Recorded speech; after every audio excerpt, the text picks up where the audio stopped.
Assalamualaikum. I am your Islamic teacher. My name is Ms. Farhana. Chapter number 2, Faith and Prayers. Tawheed, believe in the oneness of Allah. Faith and prayers means faith, यकीन, prayers मतलब इबादत. अल्लाह पे यकीन और इबादत करना, अल्लाह की इबादत करना. तौहीद, believe in the oneness of Allah. तौहीद का मतलब होता है अल्लाह ताला को एक मानना, इस बात पे एतकाद रखना, ईमान रखना कि अल्लाह ताला एक है. The most basic belief of every Muslim is the kalma tauheed. No one can be a Muslim without believing in it. The kalma has two parts. La ilaha illallah, which means there is no God except Allah, and Muhammad the Rasulullah, which means Muhammad sallallahu alaihi wasallam is the prophet. The first part of the kalma is based on the tawheed and the second part is based on risalat. Tawheed means that Allah is one, He has no patrons, no one except Him is to be worshipped. Surah Ikhlas explain Tawheed in few lines. कलमा हर ये चीज़ बहुत, हमारा जो मुसलमानों का जो एतकाद है वो ये है कि कलमा तौहीद पे ईमान रखना. कलमा तौहीद जो है वो मुसलमान नहीं हो सकता जो कलमा तौहीद के ऊपर ईमान ना रखे. कलमा तौहीद जो है वो दो पार्ट्स में है. एक पार्ट है ला इलाहा इल्लल्लाह, जिसका मतलब है कि अल्लाह के सिवा कोई नहीं है, और दूसरा पार्ट है मोहम्मदुर रसूलुल्लाह. मोहम्मदुर रसूलुल्लाह यानी कि हमारे मोहम्मदुर रसूलुल्लाह हमारे नबी हैं. पहला कलमा ये है part of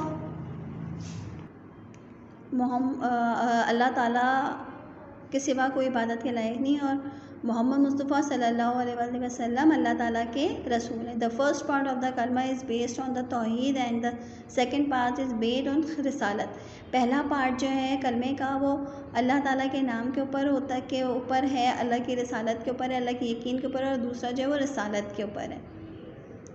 Tawheed means that Allah is one, He has no patron, no one except Him is to be worshipped. Surah Ikhlas explain Tawheed, that is few lines. तौहीद का मतलब जो है वो अल्लाह एक है, अल्लाह के सिवा कोई इबादत के लायक नहीं है, और कोई इसके अलावा कोई इबादत के लायक भी नहीं है, और किसी की इबादत जायज़ भी नहीं है. ये भी बहुत इम्पॉर्टेंट पॉइंट है कि अल्लाह के अलावा कोई इबादत के लायक भी नहीं है और किसी और की इबादत जायज़ भी नहीं है. सूरह इखलास एक्सप्लेन तौहीद. कुछ ये सूरह इखलास की कुछ लाइनें हैं जिनको पढ़ के आप तौहीद को और ज़्यादा एक्सप्लेन करते हैं. बिस्मिल्लाहिर्रहमानिर्रहीम. In the name of Allah, the most gracious, the most merciful. कुल हुवल्लाहु अहद, अल्लाहु समद, लम यलिद वलम यूलद वलम यकुल लहू कुफुवन अहद. In the name of Allah, the most gracious, the most merciful, say He is Allah, the one, Allah, the external, absolute. He begets not, nor is He begotten, and there is none like Him. अल्लाह ताला, शुरू करती हूँ अल्लाह के नाम से जो बड़ा मेहरबान और नहायत रहम फरमाने वाला है, कि अल्लाह ताला एक है. अल्लाह ताला अंदरूनी और बैरूनी सारी बातों को जानता है. ना वो किसी से बना है, ना उससे कोई बना है. And there is none like him, और उसके जैसा कोई भी नहीं है. कुल हुवल्लाहु अहद का मतलब आप लोगों ने पहले भी समझा होगा, लेकिन आज मैं आपको इस तरह से समझाऊंगी कि बेटा इस दुनिया का बनना हुजूर पाक की वजह से था. हुजूर पाक से अल्लाह ताला की मोहब्बत थी. हम दुनिया में इसलिए नहीं आए कि अल्लाह ताला को हमारी इबादत की ज़रूरत है. अल्लाह ताला ने इंसान को ही इंसान के लिए बनाया है, इंसान की ही सोच. दुनिया तो इम्तिहान की जगह, यहाँ पे हम सारी ज़िंदगी रहने के लिए नहीं आए हैं. लेकिन एक अल्लाह को मानना, आप किसी भी मज़हब को खोल के देखें, किसी में भी हुकूकुल इबाद इतने ज़्यादा नहीं होंगे, लोगों के हुकूक इतने ज़्यादा नहीं होंगे जितने अल्लाह ताला ने अपने बंदों के हुकूक रखे हैं. उसकी मोहब्बत है अपने बंदों से. और उन्हीं बंदों में से उसने एक नबी सल्लल्लाहु अलैहि वसल्लम बनाए जिनकी खातिर ये दुनिया बनाई। इस दुनिया को वजूद में आने की वजह ही जो है वो मोहब्बत थी। तो क्या जिसने ये दुनिया बनाई, जिसने पहला काम शुरू ही इस वजह से किया कि उसे नबी पाक सल्लल्लाहु अलैहि वसल्लम से मोहब्बत थी, तो हमें भी उसके साथ मोहब्बत से और एतकाद से पेश आना चाहिए उसके साथ। और वो सब जानता है कि हम नमाज जो है वो दिल से पढ़ रहे हैं या सिर्फ अगर हम फ़र्ज़ समझ के भी पढ़ रहे हैं तो हमें पढ़ना चाहिए कि हमें उससे मोहब्बत है अल्लाह ताला से।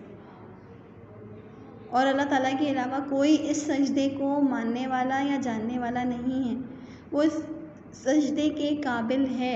हम अगर अल्लाह ताला को सजदा करते हैं तो वो इसके काबिल है। ये दुनिया अल्लाह ताला ने हम जैसे लोगों के लिए बनाई है ताकि हमें जब जन्नत मिले तो हम उसकी कदर करें। अभी दुनिया में जो चीज़ें हमें मिल रही हैं ना, वो हम ना कदरे बने हुए, हमें उनकी कोई कदर नहीं है। क्यों कदर नहीं है? कि हम उसको समझते ही नहीं हैं। हमें चीज़ें आराम से मिल रही हैं ना, जब हम चीज़ों को मेहनत करके हासिल करते हैं ना प्यारे बच्चों, तो फिर हमें पता चलता है कि वो चीज़ कैसे हासिल होती है। जन्नत की कदर तभी होगी जब हम दुनिया में मेहनत करके जाएंगे ना अल्लाह ताला के पास, तो उसमें फिर हमें कदर होगी कि जन्नत क्या चीज़ है।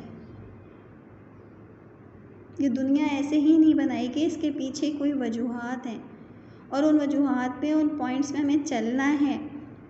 अल्लाह को सजदा करना है, अल्लाह के बताए हुए कानून पे चलना है। उसके पास बहुत सारे पैगंबर, बहुत सारे फरिश्ते हैं जो उसको सजदा करें, लेकिन उसने दुनिया लोगों के लिए बनाई है, हुकूकुल इबाद के लिए बनाई है। लोगों के हक़ अदा करो। फेथ एंड प्रेयर्स, अल्लाह पे यकीन रखो और अपनी इबादत करो, बाकी काम अल्लाह ताला का है।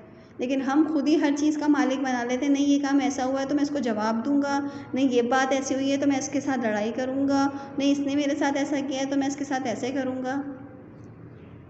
अगर आपके साथ कोई बुरा करता है तो आप ऐसे लोगों से, जो लोग शर फैलाते हैं, उनसे दूर रहें। अल्लाह ताला ने ये नहीं ज़बरदस्ती नहीं रखी कि नहीं ज़बरदस्ती आप उनसे मिलें। अगर जो लोग शर फैलाते हैं आप उन लोगों से दूर रहें। Thank you very much.